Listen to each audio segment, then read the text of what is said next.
It's 030 hours, June 6, 1944, and Major Werner Pluskat stands alone in his concrete bunker high above Omaha Beach.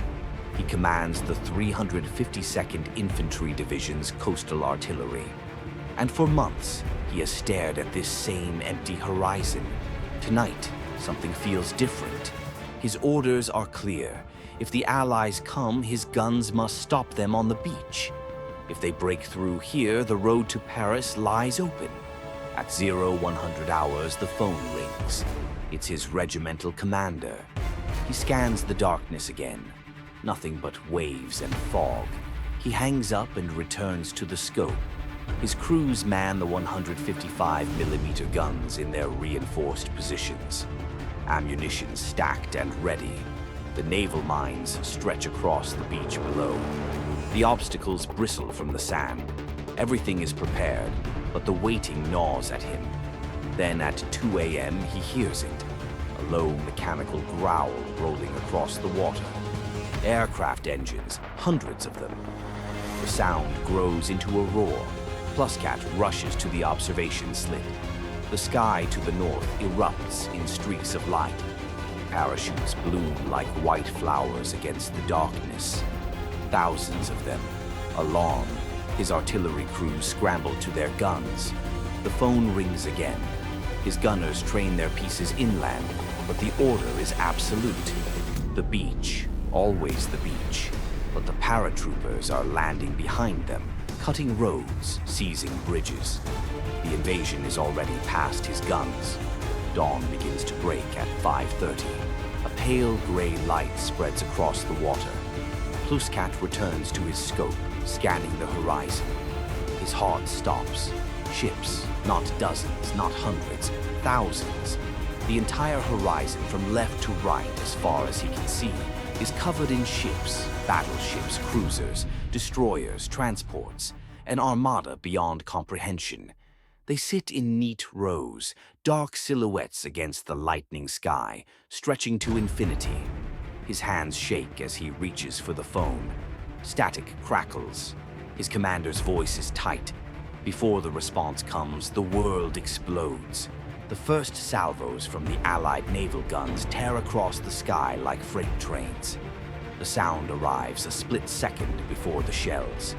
They slam into the bluffs around him with earth-shattering force. Concrete dust fills his bunker. The walls shudder. Fire and fire. His guns roar to life. The 155mm pieces bark, sending shells arcing toward the distant fleet. But the Allied fire's overwhelming. For every shot he sends, 50 come back. The German positions erupt in fountains of dirt, steel, and shattered concrete. At 6:30 a.m., landing craft appear, hundreds of them churning forward in waves. They're heading straight for Omaha Beach, straight for his sector. CNC fire, his battery commanders acknowledge. The German guns shift, tracking the approaching boats. At 2,000 meters, they open fire. Shells splash around the craft. One takes a direct hit and disintegrates in a ball of orange flame. But there are too many. For every craft destroyed, 10 more push forward. The landing craft hit the obstacles. Some explode on mines. Others grind to a halt on the steel hedgehogs. The ramps drop. American soldiers pour out into chest-deep water. Yes. The MG-42 positions dug into the bluffs open fire. The distinctive ripping sound of German machine guns echoes across the beach. Tracer lines rake the waterline, forcing the first wave to scatter and dive for cover. The surf churns with chaos, yet they keep coming. More landing craft grind onto the sand. Tanks push forward. Some bog down immediately. Others crawl toward the shingle. Engineers sprint with charges, trying to cut lanes through the obstacles. From Pluskat's guns, heavy shells slam into the beach, blasting sand and debris skyward and shredding equipment in an instant. A naval shell finds one of his artillery pieces and silences the position in a single strike. The Americans are pinned down behind the CU wall and shingle. The waterline is choked with wreckage, and damaged vehicles burn along the beach. It looks hopeless, but the landing craft keep coming wave after wave, spilling fresh troops onto the open sand. At 7:30, he thinks to himself, how many shells remaining? They've been firing for an hour. At this rate, they'll be out in 30 minutes. He calls regiment again. The Allied guns adjust. The pattern changes. Less noise, more intent. Spotters are guiding the fire, feeding coordinates from the beach and the air. Impacts march up the bluff, closing in with frightening accuracy. Then the bunker takes a direct shock. The scope fractures. The view disappears. Pluskat hits the floor hard. He lifts his head and sees smoke seeping through a new crack in the wall. Concrete is beginning to give. 2 guns left with fewer than 40 shells remaining. By 800, the Americans begin to advance. Small groups break from the sea wall and move up through the draws along the bluff. Defensive fire forces several to drop and take cover, but others reach the low ground and keep pushing. They work with grenades and satchel charges to disable each strong point. There's no withdrawal. The roads are cut and the escape routes are held. His men can only fall back into an ever smaller section of the line. At 8:45, his last 2 positions fall silent. They are out of ammunition. Pluskat stares toward the shoreline.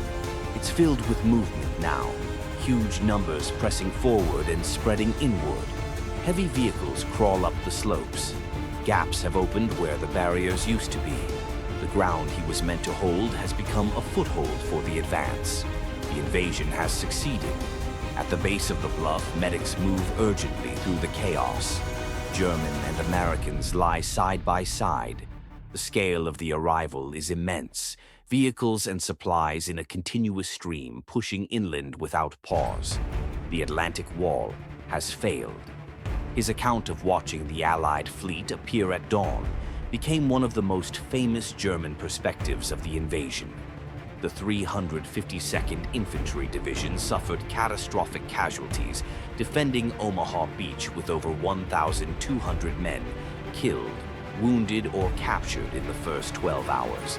Despite inflicting heavy losses on the American forces, the German defenders were overwhelmed by the scale and firepower of the Allied assault. Pluskat survived the war, and his testimony was featured in Cornelius Ryan's book, The Longest Day. He maintained until his death that the sight of the Allied armada at dawn was the moment he knew Germany had lost the war. The defense of Omaha Beach was Germany's most successful resistance on D-Day. But it wasn't enough. For another perspective on a surprise attack that changed the war, watch when Japan struck Pearl Harbor.